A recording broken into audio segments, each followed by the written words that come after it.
Hello everyone, welcome to this channel. It's called the Knitflix Explorer, and I'm going to talk about why I've created this channel in this video. My name is Nilza Pereira and I live in London. So the Knitflix Explorer, I thought about this name, and the reason I have chosen it is I am a knitter. And also, of course, this channel is not just for knitter. If you are into any kind of craft, or if you just want to listen to some of my explorations, then feel free to follow this channel. So yes, I'm a knitter. Also, if you are any type of crafter, including knitter, you will be watching a lot of programs, whether it's on Netflix or Amazon. I was about to say Netflix there. I also listen to a lot of podcasts and read a lot of books as well. So I'm quite a busy person. I also have a full-time daytime job. But knitting is my passion, and I would like to share that with you.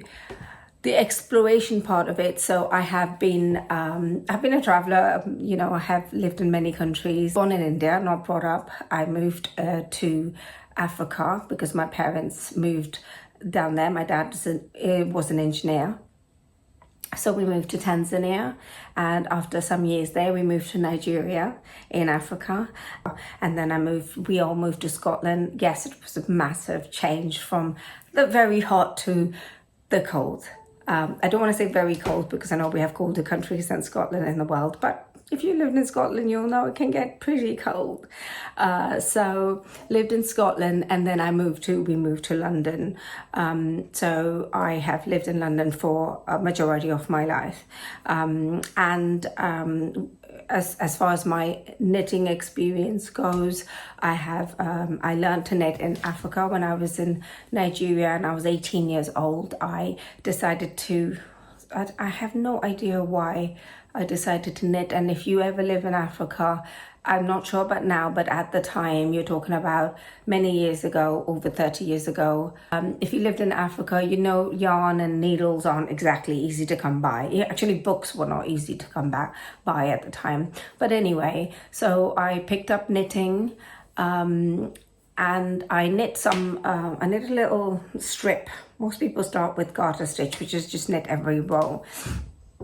And unfortunately, the yarn I had was white, so by the time I knit that little strip that was supposed to be my headband, it had already turned brown. So the first thing I would suggest is either wash your hands before you knit anything that's a light colored item, or make sure you give it a wash afterwards, or don't start with a light color item at all. But I suppose I didn't have much choice.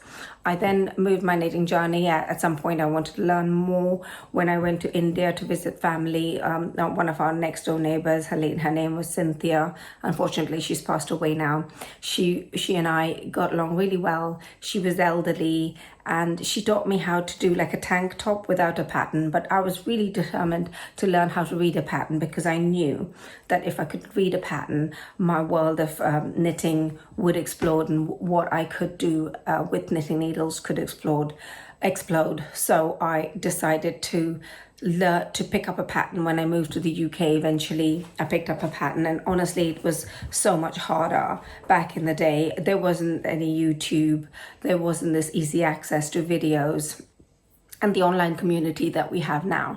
I learned how to knit. I knit a few things. They weren't perfect, but they were something I was proud of. And then I got married, and I did a lot less knitting because I was a busy woman and I had a small child, and just life got in the way. But I was always passionate about knitting. Then eventually, when I did get divorced, my knitting took off in a big way. I probably wanted to channel my energies as well. And I had more time on my hands with my children a little bit older, and I had the time to focus on doing something extra. So I joined some online video classes from Craftsy, and by this time the world of learning any kind of craft had moved on so much, and videos were now here, and I learned how to knit in the round. I learned how to knit with DPNs, which stands for double pointed needles. If I say a DPN, I mean a double pointed needles. And I learned how to knit them round. I learned how to read patterns properly. I learned how to knit animals. I learned how to knit new things. But more importantly, what I actually learned was how to design. I took a class by a lady called Shirley Padden or Padden. I can't remember how to pronounce her name correctly. An amazing woman who has actually got a book out, but I would suggest you buy the book unless you are an intermediate or an expert knitter, because it's quite complicated, her patterns in there. I took an online video class of hers from Craftsy, and what I wanted to learn was to make sure that I knit to size. So my sleeves wouldn't be too long, or my the tension wouldn't be too loose, or anything like that. So I took the class, and what I didn't realize is that in the course of taking the class, I then there was 2 programs, one was Shirley Payton and another lady, I can't remember, but that was called Sizing Knitwear. And I learned how to not just make sure that knits I knit were perfect, but I also learned how to take my knitting to the next step, which is designing.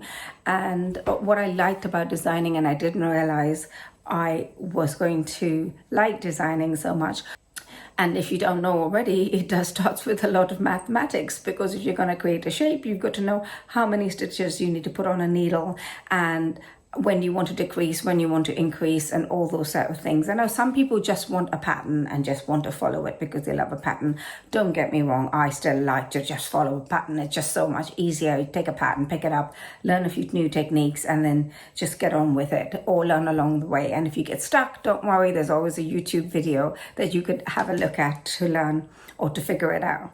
So that's why I decided to design, and I have designed some shawls and some fingerless mittens, I've got designed a lot of things that I haven't even put on Ravelry, but I shall be a bit more prolific on there going forward. So I also have an Instagram handle, which I'll put on the comments section or the notes section. I'm not sure what it's called, but I will. I have a lot of stuff on there. I'm not as prolific on posting, but I have knit, and I'm constantly knitting, even whether it's not on Instagram, or if it's on Instagram or not, I'm still knitting. The Explorer part of this channel is I travel a lot. My boyfriend lives in America. I travel back and forth to America, or sometimes to South America, where he has businesses there.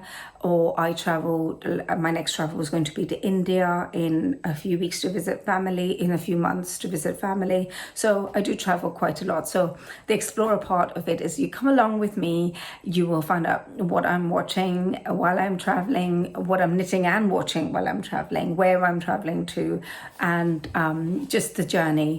I know when I pick up a YouTube video, I normally just want to listen to what someone is talking about, listen to their lives, listen to something that interests me. So if things like Netflix programs, or knitting, or crafting, or traveling is something that's up your creek, please do follow my channel, and let's take this journey together. I'm very excited. I will be dropping some videos in, maybe once a week, maybe more, maybe less. I don't know yet. I'm also a busy person, so I'm going to try and fit everything in. And also, this channel is for everyone, young and old, children, adults, man, woman, or any other pronouns you decide you describe yourself as. So thank you so much for watching myself in this video. Thank you so much for joining me on this journey.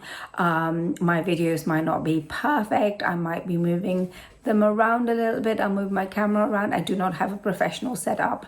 I do not have anything remotely like that, but I'm just going to start and see where this takes me. I also want to apologize. My voice is slightly hoarse at the moment.